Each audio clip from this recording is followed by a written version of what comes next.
Good morning students. Assalamu alaikum warahmatullahi wabarakatuh. Welcome to Maqam's online classes. Students, in last lecture we have completed chapter number 2 and now today we will start a new chapter number 3 at counting for retirement or and death of a partner. Okay, now our today's new topic, accounting for retirement and death of a partner. Students, the meaning of retirement of a partner. So what is the meaning of retirement of a partner? Please look here. When an exiting partner may be leave the firm due to ill health, old age, misunderstanding, mutual consent and or other similar reasons and due to other similar reasons. So thus a partner leave the firm. Thus a partner leave the firm is known as retiring or an outgoing partner. Okay, तो retirement का meaning क्या होता है कि when an exiting partner leave the firm due to ill health, old age, misunderstanding, mutual consent or due to other reason, then it is called the retirement of a partner, and the partner who leave the firm is called the outgoing or retiring partner. Okay students, now ये तो हो गया इसका meaning. The conditions, the circumstances of the retiring और outgoing the partner as per section 32(1) of Indian Partnership Act 1932. First, with the consent of all the partner. With the consent of all the partner यानी सबकी अगर आपसी सहमति है तो कोई भी पार्टनर फर्म से क्या कर सकता है, रिटायर हो सकता है. ठीक है. Second, as per agreement to that effect, जैसा भी उनके बीच में एग्रीमेंट हो रखा है उस एग्रीमेंट के अकॉर्डिंग कोई भी पार्टनर फर्म से लीव ले सकता है, रिटायर हो सकता है. Okay, as per agreement that effect. Next, number 3, by giving notice in writing to all remaining partners if partnership at will. Okay, तो पार्टनरशिप एट विल के अंदर होता भी क्या है कि पार्टनरशिप एट विल के एनी पार्टनर कभी भी जो है वो इंक्लूड हो सकता है, कभी भी एक्सक्लूड हो सकता है, फॉर्म से इन हो सकता है, आउट हो सकता है. वही होती है पार्टनरशिप एट विल. ओके, तो यहाँ पर बस उसको क्या करना पड़ेगा, रिटर्न के अंदर अदर पार्टनर्स को लिख कर देना पड़ेगा, नोटिस देना पड़ेगा. तो बस giving notice in writing to all other partners in partnership at will. तो here 3 circumstances to leave a firm by the partner or retiring of partner. Okay, as per Indian Partnership Act 1932 section 32(1). Okay, now ये तो हो गया इसका meaning. अब meaning के बाद के अकाउंटिंग, तो accounting same as it is, adjustment वही होंगे जो हमने न्यू एडमिशन पर किए थे, बस कुछ नए और चेंजेस है, उसको भी हमें अच्छे से समझना है. तो बेटा देखिए यहाँ पर ये है accounting problems at the time of retirement और death of a partner. Accounting problems at the time of retiring और डेथ ऑफ अ पार्टनर. तो देखिए फर्स्ट वो new profit ratio and gain ratio, जबकि पिछली बार क्या था, न्यू रेशियो सैक्रिफाइसिंग रेशियो. अब यहाँ पे नया क्या आएगा, gain ratio. Okay, adjustment of goodwill पहले भी करते थे, इसमें भी करना पड़ेगा गुडविल का adjustment. Revaluation of assets and liabilities, ये एज वेल एज वैसा ही है जैसा हमने एडमिशन ऑफ न्यू पार्टनर के अंदर स्टडी किया. Accounting of accumulated profit losses as well as we have studied in admission of new partner. Okay, adjustment of joint life policy. It is the new adjustment of joint life policy ये हम detail से आगे बढ़ेंगे। Determination of amount payable to retiring partners we will study it in detail further lecture, okay, and there are some methods to determination of amount payable to retiring or deceased partner. Next number saying amount payable to retiring partners representatives. अब देखिए amount payable to retiring partners representatives means कि अगर retiring partner की death हो जाती है तो फिर उसके रिप्रेजेंटेटिव जो होंगे उनको पेमेंट जो है करना पड़ेगा। तो कितना पेमेंट करना है, किस टाइप से करना है, तो amount payable to retiring partners representative, ये सब देखिए। And last adjustment of capital, तो इसकी भी अलग अलग सर्कमस्टेंसेस, अलग अलग कंडीशन है गिवन होगी, तो उसके अकॉर्डिंग हम एडजस्टमेंट ऑफ कैपिटल करेंगे कि भाई रिमेनिंग पार्टनर से उनकी कैपिटल किस रेशियो में और कितनी होगी। क्लियर स्टूडेंट्स, तो चलते हैं अपन इसको डिटेल से करते हैं इन एडजस्टमेंट्स को, जिसमें सबसे पहले अपन लेते हैं न्यू प्रॉफिट रेशियो और gain ratio. Friends, what is the new ratio and profit gain ratio? New ratio, the ratio in which remaining partners will share the future profit. The ratio in which remaining partners decide to share future profit is called the new profit sharing ratio. And what is the gain ratio? The ratio in which remaining partners acquire the share of outgoing partners. The ratio in which the remaining partners acquire the outgoing partners share. Okay, and in other words, the ratio in which the remaining partners will pay the amount of goodwill to retiring or deceased partner. Okay students, it means कि जो retiring या disease partner की जो goodwill होगी उस goodwill को always किस ratio के अंदर डिवाइड करेंगे, गेन रेशियो के अंदर डिवाइड किया जाएगा। ओके, जो रिमेनिंग पार्टनर होंगे उनको किस रेशियो में डिस्ट्रीब्यूट करेंगे, वो हम ऑलवेज वो गेन रेशियो में करेंगे। ओके स्टूडेंट्स, तो ये तो हो गया न्यू रेशियो और गेन रेशियो की डेफिनेशंस। अब formula of new ratio and gain ratio और इससे रिलेटेड अपन एग्जांपल्स लेते हैं, तो ध्यान से समझे इसको students. Now the various conditions to determination the new profit ratio and gain ratio. तो formula of new ratio and gain ratio equal to new minus old, new ratio minus old ratio, and new ratio equal to old plus gain. देखिए minus की value जब यहाँ transformation करेंगे तो gain ratio और ये हो जाएगा प्लस ओल्ड रेशियो, तो ये क्या हो जाएगा new ratio, old ratio plus gain ratio. Okay students, देखिए कि जब एक नया पार्टनर एडमिट होता है तो पुराने वालों को क्या करना पड़ता है, ओल्ड पार्टनर्स को सेक्रीफाई करना पड़ता है, तो उससे उनके प्रॉफिट में क्या होती है, कमी होती है, उनका प्रॉफिट जो है वो डिक्रीज होता है। जबकि जब रिटायरमेंट होगा तो रिमेनिंग पार्टनर्स को क्या होगा, प्रॉफिट होगा, क्योंकि अब उसके प्रॉफिट को रिमेनिंग को मिलेगा। तो जब नया मिलेगा तो वो क्या होगा, इंक्रीज होगा। तो देखो नया क्या होगा, पुराना तो मिलेगा ही प्लस उनका गेन यानी उनका फायदा है ना, उनका बेनिफिट और एक्स्ट्रा।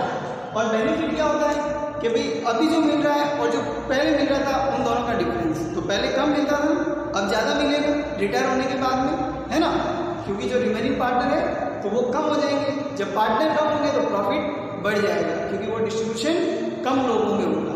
ओके, तो यहाँ पे गेन रेशियो हो गया न्यू माइनस ओल्ड और न्यू हो गया ओल्ड प्लस गेन। ओके, अब देखिए इसकी अलग अलग conditions new profit sharing ratio find करने की। कंडीशन नंबर 1 है if new ratio is not given. देखिए बहुत सिंपल क्वेश्चन है कि न्यू रेशियो और गेन रेशियो कैसे फाइंड करेंगे जब हमें न्यू रेशियो गिवन नहीं हो। For example A B and C are 3 partners in the profit sharing ratio 5:3:2। Okay, now we are given only information A retires from the firm। अब हमें एक तो रेशियो गिवन है और दूसरा बस ये गिवन है कि A फर्म से क्या हो जाता है, रिटायर हो जाता है। अब B और C के बारे में कोई इंफॉर्मेशन नहीं है, अदर इंफॉर्मेशन कि ये फ्यूचर प्रॉफिट किस रेशियो में डिस्ट्रीब्यूट करेंगे। ओके, या इन्होंने B और C ने जो है वो A का शेयर किस रेशियो के अंदर परचेज किया है, ये कुछ भी गिवन नहीं है, only for old ratio given है बस। तो ऐसी कंडीशन के अंदर वो रिमेनिंग पार्टनर्स का जो न्यू रेशियो होगा, रिमेनिंग पार्टनर्स कौन कौन बचे, बी और सी, तो ये तो ओल्ड रेशियो होगा, ओल्ड रेशियो। अब इन दोनों का न्यू रेशियो, जो इनकी दोनों के बीच का रेशियो वही इनका न्यू रेशियो हो जाएगा 3:2, ये इनका हो जाएगा न्यू रेशियो। ओके स्टूडेंट्स, ये इनका क्या हो जाएगा, न्यू रेशियो, जब कोई इंफॉर्मेशन गिवन नहीं है। अब आता है न्यू के बाद गेन रेशियो, तो बेटा जो इनके बीच का रेशियो है वही इनका गेन रेशियो भी हो जाएगा, same to same as it is. Gain ratio हो जाएगा 3:2, बी और सी का ये गेन रेशियो। ओके, देखो ये सेम वही कंडीशन है जैसे eight the time of admission of new partner था कि हमें क्वेश्चन के अंदर ओल्ड पार्टनर्स का रेशियो गिवन होता था और न्यू पार्टनर का रेशियो गिवन होता था। तो अब वहां पे हम फर्म के प्रॉफिट को कितना एज्यूम करते थे, 1, फिर रिमेनिंग डिस्ट्रीब्यूट करते थे। तो उस कंडीशन में हम सैक्रिफाइसिंग रेशियो क्या एज्यूम करते थे, जो ओल्ड रेशियो होता था उसे ही हम क्या एज्यूम करते थे बेटा, सैक्रिफाइसिंग रेशियो, है ना बेटा। यहाँ पर भी जब क्वेश्चन में गिवन नहीं है तो हम इन्हीं दोनों का ओल्ड रेशियो जो है वही न्यू होगा और वही गेन होगा।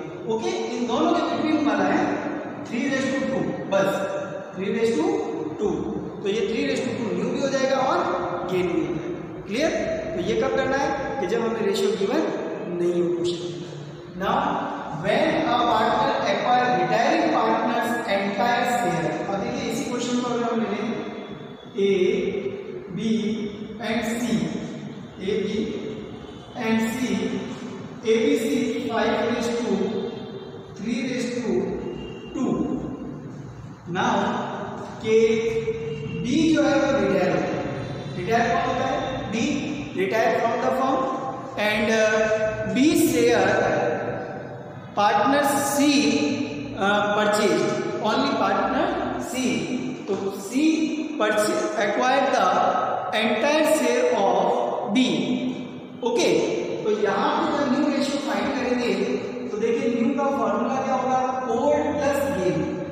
तो जो बी का शेयर है वो सब किसको मिल रहा है, सी को मिल रहा है, तो सी के लिए ये पूरा का पूरा जो प्रॉफिट है ये क्या हो गया, उसका गेन हो गया। तो यहाँ पे जब न्यू रेशियो फाइंड करेंगे तो सी के लिए आएगा ओल्ड, तो ओल्ड कितना है 5, 3, 8 और 10 यानी 2/10 एंड प्लस गेन, तो ये कंप्लीट गेन है यानी 3/10, कितना हो गया total 5/10। Now A raise to B, A raise to B, तो ए का तो ये शेयर ही रहेगा यानी 5/10, सॉरी सी, और सी का कितना हो गया 5/10, इट मीन्स 1:1, क्योंकि देखो 5/10 सेम हो गया ना, इक्वल हो गया, तो इक्वल मीन्स क्या होता है 1:1। जब इसको सॉल्व करेंगे 5:5 आएगा, 5 की टेबल से कट करेंगे 1:1 हो जाएगा। तो ये कब करना है कि when a partner acquire retiring partners entire share, यानी एक ही पार्टनर अगर पूरा का पूरा उसका प्रॉफिट परचेज कर ले, खरीद ले, ठीक है बेटा, तो उस कंडीशन के अंदर इस टाइप से कैलकुलेशन करें कि जितना प्रॉफिट है वो सारा एक आदमी में जोड़ दो, तो न्यू रेशियो इजीली फाइंड हो जाएगा। Okay, old plus gain. Now अब देखिए इसी क्वेश्चन के अंदर अगर अपन लें कि भाई A B and C are partners, वही 5:3:2। नाउ बी जो है वो रिटायर होता है, बी क्या होता है, रिटायर होता है। अब बी रिटायर होने पर देखिए बेटा, अब यहाँ पे ए बी सी पार्टनर है 5:3:2 के अंदर, when remaining partners purchase the retiring partner share in a specific proportion. Okay, तो प्रोपोर्शन मीन्स अब यहाँ पे जैसे बी है तो बी रिटायर हो रहा है, अब इस बी के शेयर को ए और सी जो रिमेनिंग बचे, ए और सी, उन्होंने इसको 1:3 के अंदर, 1:3 के अंदर परचेज किया। ओके, तो इस कंडीशन में जब हमें प्रोपोर्शन गिवन होगा परचेजिंग का, तो वहां पे पहले गेन रेशियो फाइंड करेंगे। क्या फाइंड करेंगे, गेन रेशियो। तो देखिए यहाँ पे जब गेन रेशियो फाइंड करेंगे, गेन रेशियो अब गेन रेशियो में जैसे फर्स्ट होगा ए, तो ए जो बी का शेयर है उसका कितना 1:3 में पार्ट करेंगे तो 1/4 एंड 3/4, तो इस 3/10 को हमें डिवाइड करना है 1:3 के अंदर, तो ये हो जाएगा 3/10 मल्टीप्लाई 1/4, 3 × 3 10 4 जा 40, ये ए का गेन हो गया। फिर इसी टाइप से सी का गेन, तो 3/10 मल्टीप्लाई 3/4, ओके, तो ये हो जाएगा 9/40, ये इनका गेन हो गया। नाउ न्यू रेशियो जब हम फाइंड करेंगे न्यू रेशियो, तो अब देखिए न्यू का फॉर्मूला ये है फर्स्ट ए, ओके। अब न्यू के अंदर फॉर्मूला ओल्ड प्लस गेन, तो ओल्ड प्लस गेन के अंदर ए का ओल्ड है 5/10 एंड प्लस गेन हो गया 3/40, तो ये 10 और 40 का एलसीएम आ गया 40, 10 का डिवाइड 4 टाइम, 4 5 है 20 plus 3 23/40। Now see 2/10 old ratio 2/10 plus gain ratio 9/40, LCM 40, 10 से डिवाइड 4 टाइम, 4 2 जा 8 प्लस 1 टाइम 1 9 जा 9, 9 and 8 17/40, 17/40, okay students, and now the new ratio of A and C 23:17, 73:17, it is the new ratio of A and C, clear friends। तो ये था हमारा new ratio की calculation, किसी भी न्यू रेशियो। अब गेन रेशियो की कैलकुलेशन कैसे होगी, तो बेटा गेन रेशियो हमें क्वेश्चन के अंदर अगर न्यू रेशियो गिवन है तो न्यू माइनस ओल्ड कर देंगे, वो हमारा क्या हो जाएगा, गेन रेशियो हो जाएगा, ओके। और अगर क्वेश्चन की कोई इंफॉर्मेशन गिवन नहीं है तो ओल्ड रेशियो जो उनके बिटवीन का होगा वही क्या होगा, गेन रेशियो होगा, वही क्या होगा, गेन रेशियो। और अगर एक ही पार्टनर पूरा उसको एक्वायर कर लेता है तो फिर तो गेन रेशियो सिर्फ एक ही पार्टनर को देना है, तो दूसरे वाले का कितना हो जाएगा, 0 हो जाएगा, है ना। तो बेटा ये था हमारा न्यू रेशियो और गेन रेशियो। आगे चलते हैं, नेक्स्ट एडजस्टमेंट करते हैं, एडजस्टमेंट ऑफ गुडविल। आज हम नंबर 4 तक करेंगे, नंबर 4 तक यहाँ तक। अब करते हैं adjustment of goodwill. Friends, second adjustment of goodwill, तो एडजस्टमेंट ऑफ गुडविल के अंदर वही old goodwill and new goodwill. Old गुडविल्स, तो if goodwill account is already appeared in the books, it means asset side of balance sheet, then such goodwill will be write off in the old profit sharing ratio.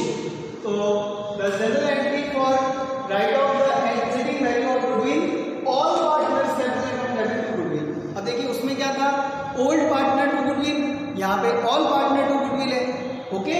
क्योंकि पहले क्या होता था कि भाई 2 partner होते थे, ए और बी, सी न्यू होता था, तो इन दोनों को जो ओल्ड गुडविल है वो इन दोनों को डिस्ट्रीब्यूट होगी। लेकिन अभी फिलहाल कितने हैं, 3 जने, एक जना जाएगा, तो इसकी भी गुडविल उसमें क्या है, इंक्लूड है, क्योंकि अभी तक तो इसने भी वर्क किया ना, तो इसका भी शेयर है गुडविल के अंदर। तो यहाँ पे हो जाएगा all partners capital account debit to goodwill, all means उसमें रिटायरिंग पार्टनर भी इंक्लूड है, ओके। तो ये तो हो गया गुडविल अकाउंट ऑलरेडी जो एप्लाइड है उसको राइट ऑफ करना।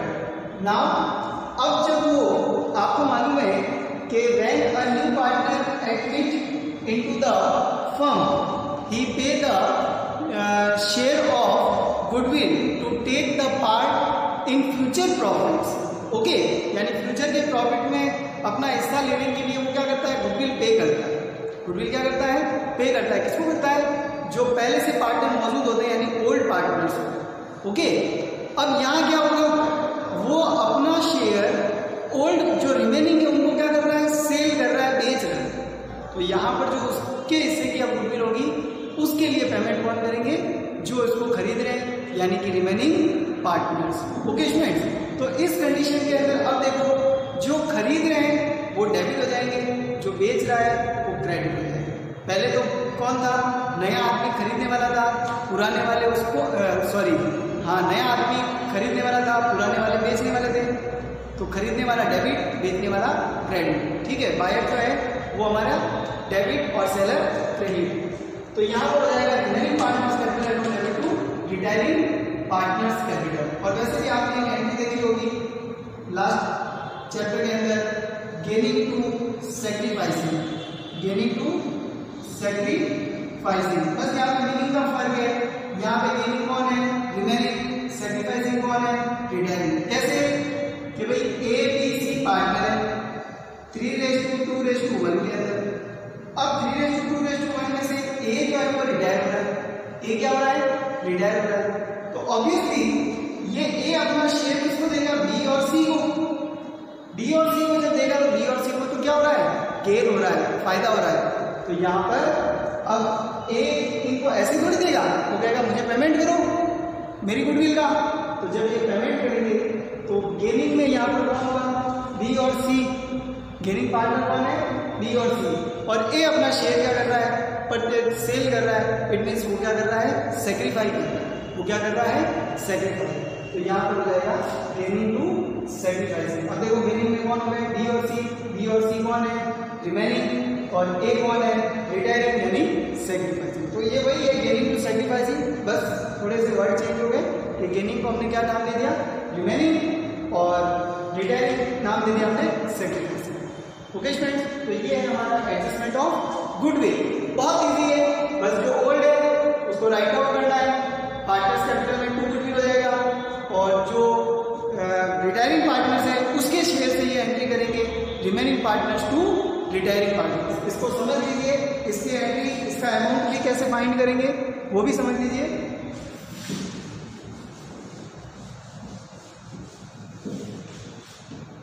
फॉर एग्जाम्पल, ये जैसे अभी हमने बताया था ए बी एंड सी जो है पार्टनर है 3:2:1 में।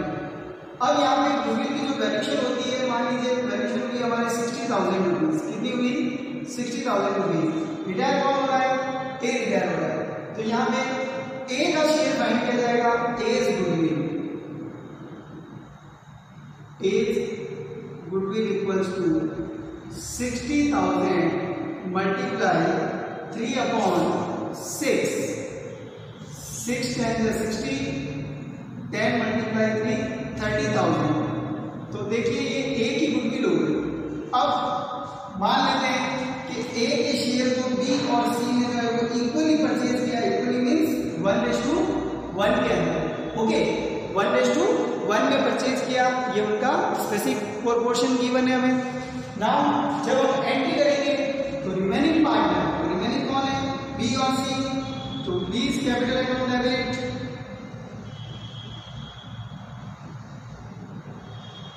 सी is capital account debit to A is capital account.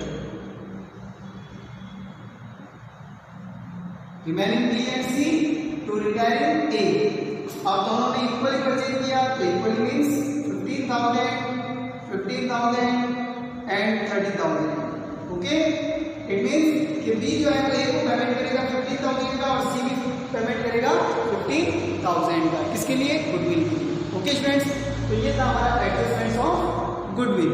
इससे रिलेटेड अपन क्वेश्चन भी करेंगे, जो भी हमें कोई बुक्स के क्वेश्चन गिवन है शॉर्ट आंसर। अभी आपको एंट्री जो है वो लर्न करनी है कि बस जो ओल्ड है उसको राइट ऑफ करना है। All partners capital account debit to goodwill, and जो न्यू वैल्यूएशन होगी उसमें सिर्फ और सिर्फ रिटायरिंग पार्टनर्स की गुडविल से हमें अकाउंटिंग करनी है। एंट्री होगी remaining partners capital account debit to retiring partners capital. Okay, तो अब नेक्स्ट चलते हैं revaluation of assets and liabilities. Students, this adjustment will as well as do in chapter number 2। Okay, जैसे हमने चैप्टर नंबर 2 में revaluation of assets and liabilities कैसे किया था? Prepare the revaluation account by the preparing the revaluation account. तो यहाँ पर भी हम रिवैल्यूएशन अकाउंट प्रिपेयर करेंगे। और जो भी प्रॉफिट होगा वो ऑल पार्टनर्स के अंदर हम क्या करेंगे, डिस्ट्रीब्यूट करेंगे, चाहे प्रॉफिट हो या लॉस हो, ऑल, जिसमें रिटायरिंग भी इंक्लूड होगा, जबकि उसमें न्यू वाला इंक्लूड नहीं होता था, यहाँ पे रिटायरिंग वाला भी इंक्लूड होगा। ओके स्टूडेंट्स, तो same as it is calculation है, कोई न्यू नहीं है इसमें। फिर accounting of uncompleted profits and losses, ये भी same as well as chapter number 2। Okay, admission of new partner, क्या करते थे, जो भी ओल्ड पार्टनर्स होते थे उनको डिस्ट्रीब्यूट कर देते थे, लेकिन यहाँ पर क्या होगा, ऑल पार्टनर, जहां ओल्ड वर्ड है वहां क्या आ जाएगा, ऑल वर्ड हो जाएगा, क्या हो जाएगा, ऑल, ओल्ड की जगह ऑल। तो ये accounting of accumulated profit and losses में ये भी जो भी रिजर्व होगा, workman compensation reserve, reserve fund, investment fluctuation reserve, any profit and loss, credit balance और debit balance, deferred revenue expenditure, जो भी प्रॉफिट और लॉस होंगे वो ऑल पार्टनर्स के अंदर ओल्ड प्रॉफिट शेयरिंग रेशियो के अंदर ही डिस्ट्रीब्यूट होंगे। ओके स्टूडेंट्स, तो यहाँ तक हम आज करेंगे नंबर 4 तक। कल हम करेंगे नंबर 6, पहले ये बाद में करेंगे, पहले 6 नंबर करेंगे, determination of amount payable to retiring partners. ठीक है, तो मिलते हैं अगले लेक्चर में, तब तक के लिए गुड बाय, अस्सलाम वालेकुम रहमतुल्लाहि व बरकातुहू।